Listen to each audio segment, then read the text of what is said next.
Hello guys, in this video I'm going to show you how to set the theme of the Zello app.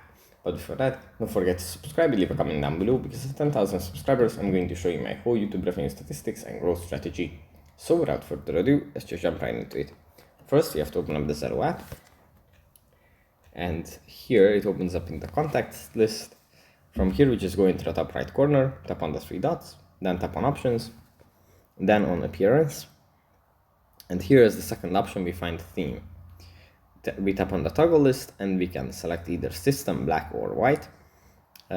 Black means dark mode, white means light mode obviously, and system means that the app is going to adapt to your phone's settings.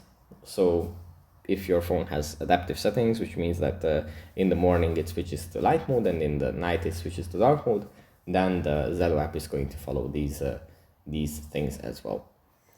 Well, yeah, that's pretty much it for this video. Hope it was helpful for you guys, and I'll see you in the next one. Bye.